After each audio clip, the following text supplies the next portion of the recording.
Hello guys! You're on the Dopers channel, and that means that this video is gonna be dope!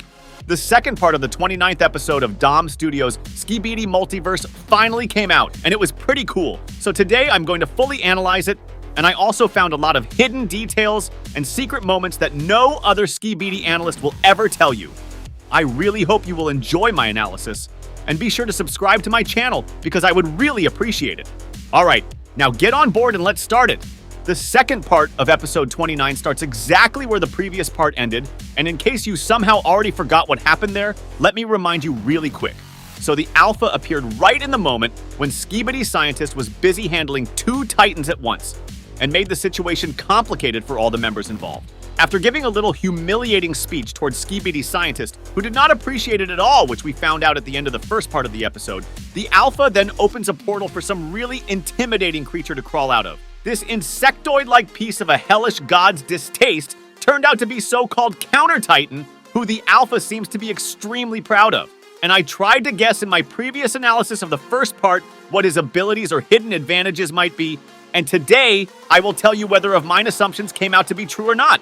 Okay, now let's move on to the second part of this episode and dissect it step by step. So basically, this whole episode is one big and juicy fighting scene, which still contains quite a lot of pretty interesting details that are easy for an unprepared viewer to miss. So the episode starts rapidly right from the beginning, as the Counter Titan jumps right on Titan TV Man, and oh dude, this creature looks kinda sass from such an angle. And I know that such a comparison may seem a little weird for some of you guys, but the way Counter Titan is shaped and how his jump was animated kind of reminded me of the alien creature from the game Alien Isolation. And by the way, this monster was also pretty sass but terrifying at the same time. Do you see the same resemblance as I do? Well, if not, then I am sorry, but don't judge me guys, okay? I just really love the alien-like monsters who look like they came from the outer space, and that's all. Anyway, let's get back to the episode. Titan Cameraman tries to cover his brother by pushing him to the side and tries to hit the bird in the air with his laser cannon on the right hand. But Counter Titan doesn't seem to take any damage from it at all, and he simply crashes our poor brother with his smooth metal body and starts punching him with the claws fiercely. Titan TV Man tries to come to the rescue, and as Counter Titan gets distracted a bit, Titan Cameraman takes an advantage of the situation immediately and responds with a smashing hit by his hammer. And to add even more to it, Titan TV Man releases a powerful shot straight into the Counterprick's face from his core, which is usually a totally fatal blow even for the strongest enemies. But Counter Titan turns out to be not so simple after all, so the shot from Titan TV Man's core gets off his body as if it was just splashes of water. And instead he shoots his own laser right into the Titan's core, and it looks like he manages to immobilize him that way. And during that, Titan Cameraman interferes into the battle once again because the Titan brothers are really inseparable. Both of them are trying their best to put the purple freak down, but he is really called Counter Titan for a reason, it seems to me. Nothing seems to work. Even the powerful sword of Titan TV Man is not capable of cutting the purple monster's arm, although it's obvious to me that the Titan put all of his strength into this blow. Counter Titan stares right to TV Man's soul, and in that moment, the inscription on his purple core appears that says scan completed, and then the real heat begins. And by the way, guys, do you remember how I compared Counter Titan with the alien creature from the game Alien Isolation? Well, it wasn't absolutely baseless after all, because listen carefully to this sound effect that Counter Titan voices out right here.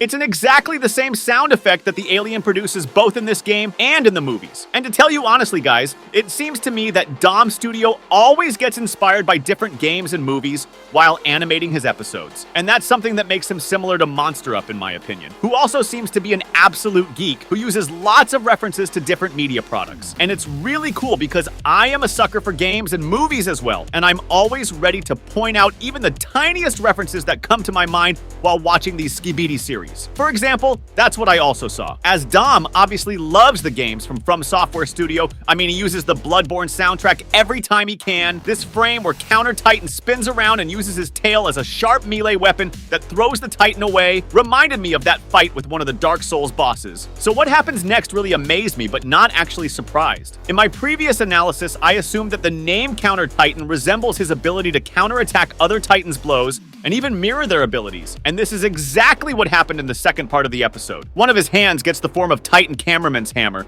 and the other one mirrors the Titan TV Man's sword, which he then uses to simply cut the original cameraman's hammer into halves, and it strikes out poor guy to the deepest bowels of his soul. And I would be astonished here as well, because how the heck do these mirrored variants of weapons seem to be stronger than their original prototypes? This counter Titan looks like a giant cheater to me, and let me say that this is not fair at all, dude. I see the vision of Dom Studio to make him a real threat to the strongest characters of the Alliance. Yeah, I get it, but there's a limit to everything. So yeah, I can say that I was kind of befuddled by this too. And the purple monster doesn't even intend to stop here, because some moments later he forms two other weapons that he appropriated from two more Titans, namely Titan Speakerman and Titan Drillman. So now he's also got a giant drill and a red laser cannon. The freak looks at his opponent with a sassy attitude, and of course, Titan TV Man was not able to swallow it and rushed towards him while also getting into his own second phase. Two of his additional TV screens got detached from his main body and started doing their job by shooting one of Counter Titan's cannons down. Meanwhile, Titan Cameraman is busy too,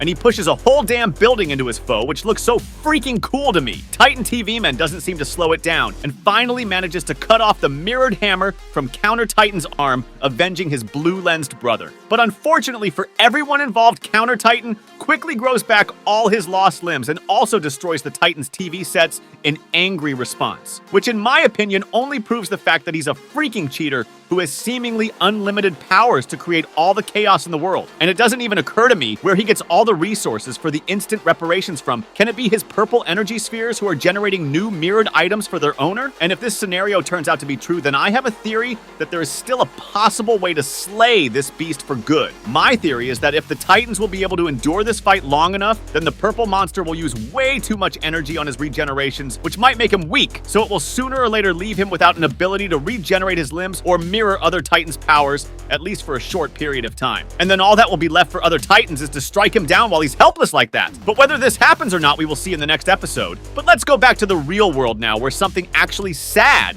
is taking place at the moment. The purple cheater generates yet another item stolen from Titan TV Man, and it's a tentacle with the scanned TV set as its pinnacle, which he uses as a tool to block his opponent's teleportation ability and simply absorb it inside of his own TV. Then he attacks the poor Titan TV Man, breaking all of his remaining TV sets, and the way he changed the Titan looks really creepy, as if he is about to destroy him in the most merciless and painful way to ever imagine. Titan Cameraman, who is also on the verge of passing out, raises his hand in the weak attempt to help his brother, which then gets hit by Counter Titan's laser immediately, and that's probably yet another case of Titan Cameraman losing his arm. Oh man, I really pity you at this point. This torture seems to never end. Then Counter Titan grabs the TV Man by his neck and starts drilling right into his weakened body. And I'm not gonna lie, as this scene really made my skin crawl from thriller and hopeless anger. And that's how the second part of episode 29 ends. And oh dude, that was a crazy ride. And also, I'm going to say that this whole episode reminded me a lot of episode 67 from the original Skibidi series by Boom,